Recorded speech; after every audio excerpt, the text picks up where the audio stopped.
देखिए, जीवन में विरोधी भी बहुत होते हैं, शत्रु भी बहुत होते हैं। बहुत सारे लोग इनसे बच जाते हैं और बहुत सारे लोग इनके चक्करों में फंस जाते हैं।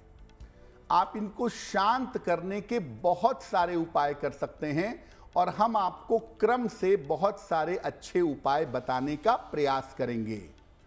पहला उपाय क्या है? पहला उपाय है भगवान शिव की उपासना।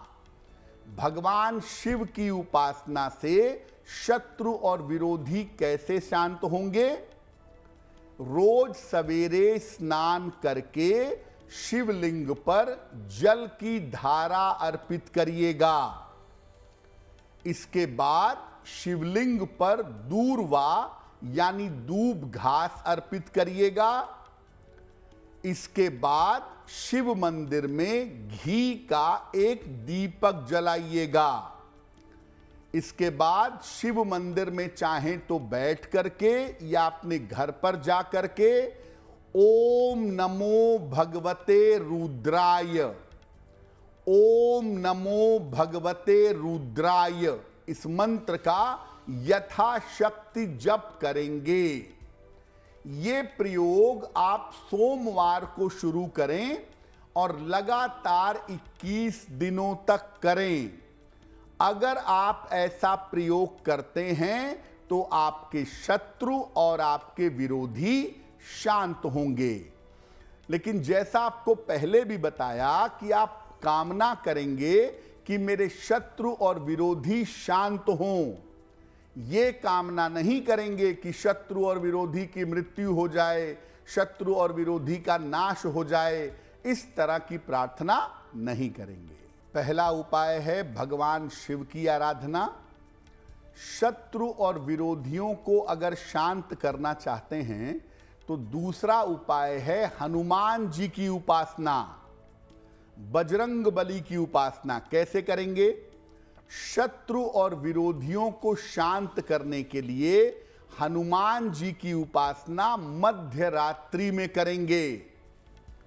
हनुमान जी के सामने शुद्ध सरसों के तेल का एक दीपक जलाएंगे। इसके बाद उन्हें लाल फूल अर्पित करेंगे। इसके बाद बजरंग बाण का पाठ करेंगे और बजरंग बाण का पाठ करने के बाद उसी दीपक से हनुमान जी की आरती करेंगे। इसके बाद शत्रु और विरोधियों के शांत हो जाने की प्रार्थना करेंगे। ये प्रयोग आप लंबे समय तक भी कर सकते हैं या हर मंगलवार की मध्य रात्रि को अगर आप ये प्रयोग करें तो आपके शत्रु और आपके विरोधी शांत होंगे।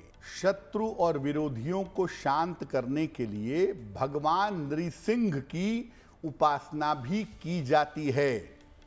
कैसे करेंगे? भगवान नृसिंह के चित्र की स्थापना करिए। रोज गोधूली वेला में भगवान नृसिंह की पूजा करिए। भगवान नृसिंह को लाल फूल अर्पित करिए। इसके बाद उनके मंत्र का यथाशक्ति जप करिएगा। कम से कम 3 माला तो जपिएगा ही।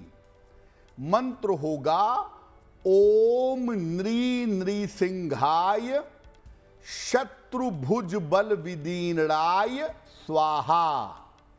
ओम नृसिंहाय शत्रुभुज बल विदीर्णाय स्वाहा। इसके बाद शत्रु और विरोधियों के शांत होने की प्रार्थना करिएगा। अगर शत्रु और विरोधियों की समस्या बहुत ज्यादा है, आप उससे छुटकारा बिल्कुल नहीं पा रहे हैं, तो भगवान नृसिंह का एक अत्यंत विशेष मंत्र है। उग्रम वीरम महाविष्णुम ज्वलंतम विश्वतो मुखम नृसिंहम भीषणम भद्रम मृत्योर्मृत्यु नमाम्यहम। इसका भी आप जप कर सकते हैं, लेकिन इसका जप तब करिएगा जब मामला बहुत ज्यादा गंभीर हो। दुनिया में सबसे ज्यादा शत्रु और विरोधियों को शांत करने के लिए जो पूजा की जाती है वो है मां बगलामुखी की उपासना। चौकी पर पीले रंग का वस्त्र बिछाएंगे, इस पर मां बगलामुखी के चित्र या मूर्ति की स्थापना करेंगे, उनके सामने घी का अखंड दीपक जलाएंगे, उन्हें पीले फूल और पीली मिठाई अर्पित करेंगे। सबसे पहले माता बगलामुखी के भैरव मृत्युंजय की उपासना करेंगे। इसके बाद अपने संकल्प के साथ इनके मंत्र का जप करेंगे। संकल्प लेंगे कि मैं अपने शत्रु और विरोधियों के शांत होने के लिए माता बगलामुखी की पूजा करूंगा या करूंगी। मंत्र होगा ओम ह्रीं बगलामुखी सर्वदुष्टानां वाचम मुखम पदम स्तंभय जिह्वाम कीलय बुद्धि विनाशय ह्रीं ओम स्वाहा। कम से कम संकल्प लेकर 36,000 या 1,00,000 मंत्रों का जप करिएगा। और जब 36,000 या 1,00,000 मंत्रों का जप हो जाए तब उसके 10वें अंश से दशांश से हवन भी करिएगा। सामान्य रूप से अगर आप चाहते हैं कि आप रोज माता बगलामुखी की पूजा करें और आपके शत्रु और विरोधी पूर्ण रूप से शांत रहें तो आप मंत्र पढ़िएगा ह्रीं बगलामुखी ह्रीं, ह्रीं बगलामुखी ह्रीं। इस मंत्र को रोज शाम को 1 माला जप करने से भी आपको लाभ होगा। देखिए, वैसे तो विशिष्ट पूजाएं कौन सी हैं, विशेष पूजाएं कौन सी हैं, वो हमने आपको बता दिया। लेकिन आप एक ऐसी पूजा है जो अगर आप रेगुलर करें, 2 मिनट का काम है, अगर आप रेगुलर वो पूजा करते रहें तो आपके शत्रु और विरोधी सामान्यतः आपको परेशान नहीं कर पाएंगे। बहुत आसान सा काम है। रोज संध्या काल को माता काली को 2 लौंग अर्पित करें और माता काली को 2 लौंग अर्पित करके ये प्रार्थना करें कि आपके शत्रु और आपके विरोधी आपको प्रभावित न कर सकें और उन 2 लौंगों को प्रसाद के रूप में बाद में ग्रहण करें। 2 मिनट रोज शाम को अगर आप ऐसा करना शुरू कर दें तो आपके शत्रु और विरोधी परास्त होंगे।